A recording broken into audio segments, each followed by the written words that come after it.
Um, Obviously, like the first thing I want to address is you're only going to Kentucky, which isn't that far away, and obviously we had cold weather in Alabama. Sure. Is there any forecast issues? Anything? As of right now, it's 57, 58 is what they're looking. So we should be all right. That's a tournament that's hosted every single year, so they play it. Well, yeah, but, like I was just shocked to see Yeah. that FW match or meet, whatever. Unfortunately, in our season, I mean, there were games in Tampa that were canceled. Right. Yeah, you don't know early in our season. So, like, I mean, it's obviously not something you're anticipating, but I was just wondering if it was kind of, and I know it has a lot to do with the way the bats hit and stuff like that, the colder weather. So that was kind of like something I wanted to address.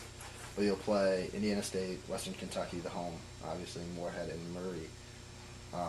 You have a doubleheader, right? Moorhead and Murray, they're like back to back, right? Right. How do you prepare for that? Do you prepare for Well, it's actually great preparation for the MAC because that's what we do every Friday in the Okay. MAC. So that's why you have depth on your pitching staff, and you take one game and you figure out what you did in the first game, and then you have another starting lineup for the second, and you play 7 again. Does the lineup change a whole lot when you do a doubleheader? It just depends. When we have 2 teams, especially, we scout 2 or 3 weeks out so that we're really starting to plan who's going to match up well with their pitching and maybe which pitcher matches up better with their hitters. So we'll go in with a game plan, but at the end of the day, we're going to focus on the first game, and then once we get that first game, we'll head to number 2. Okay. You had a really strong performance out of your freshman pitcher, Inholz. Is she going to be pitching again? She will. Yeah. Our pitching staff has a lot of depth, and while she had a great weekend, there's others that we plan on seeing, valuable innings from as well. But she did a great job for us, especially first time out. To throw a 3-hitter and then a 1-hitter is kind of a big deal. Yeah, definitely.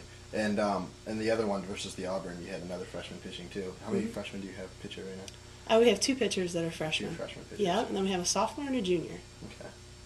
So you are kind of deep in that. But you have to be. Mm-hmm. One sophomore and a junior. Okay.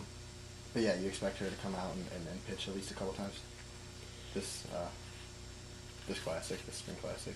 Yeah, sure. We haven't gotten that far ahead yet to know who's going to start the first game, but we definitely have depth to where we can start any of those kids and feel comfortable. It's more a matchup. It's can they hit the low ball? Can they hit the rise? Do they struggle with a changeup or a curveball? And then we basically go from there. So all of our kids are really interchangeable, and they know that. Softball's a little different than like a baseball. You're going to kind of cut and paste your staff and just try to figure out who is going to best kind of set them down at least the first time through the lineup. So Berger and Folk are coming in off hit streaks, both 3 Right. games. Obviously, you had the 4th game canceled, but do you expect anything big out of them, especially Berger? They're 2 of our more consistent hitters, so we always expect them to come out swinging. Obviously, everyone's going to have their ups and downs throughout the season. We play a very long schedule. But we always expect them to come out aggressive. They really set the tone for us offensively. Hannah at the top of the lineup, I think she had 4 walks, along with hitting very, very well. So she just does a really good job of setting the table for us. And then Paige is our power hitter. Yeah, I saw she had 4 RBIs in the first match, a 13-1 win. Yeah.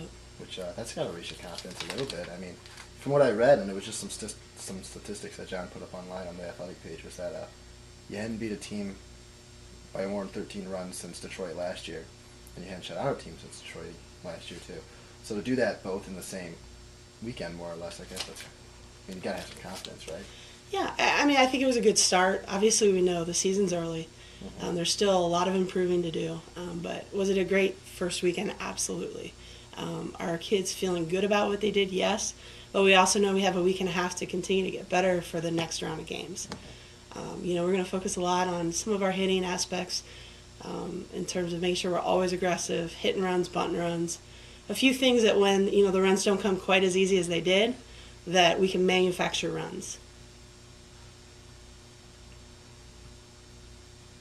Does the distance that you have to travel really make that much of a difference? Like, obviously driving to Alabama is a lot farther than driving to Kentucky. Does that kind of change anything? It really doesn't. The kids were obviously ready to go in that first game. They were pretty fired up to be on the field. The only thing different is we're going to be on a bus instead of a plane. Did you fly to Alabama? We did. Yeah, okay. Yeah, we flew.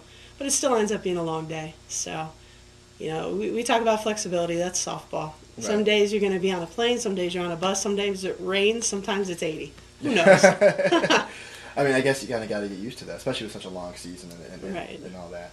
I guess that's what makes it interesting is when I was covering golf, they drove pretty much everywhere on buses, so that kind of had something to do with it. Even I think they flew once to Nevada, but that was about it. Mm-hmm. And it rains a little bit, they don't play. So this is it's more diverse of a sport, and I think that's really interesting. So out of the 4 games you have coming up, who do you think is going to be your biggest opponent? Wow. I can tell you, we definitely, we talk about respect all, fear none. So, we're going to look at that first game, and we're going to be ready to roll. Western Kentucky, year in and year out, has a very strong program. Last year, we played them, and then after we played them, the next weekend they beat Michigan, who at the time was a top 5 team. So they're a quality program, but all these programs are do well in their leagues, in their conferences. And there's some new coaches. There's a lot of new dynamics. And obviously, just like us, every year is a different team. So we're going to show up to do what we do. We're going to do our best to get that first game and then hopefully continue to roll through that weekend. Okay. I don't think I have any more questions. I'll just real quick. Sure. Moving on, obviously, long season.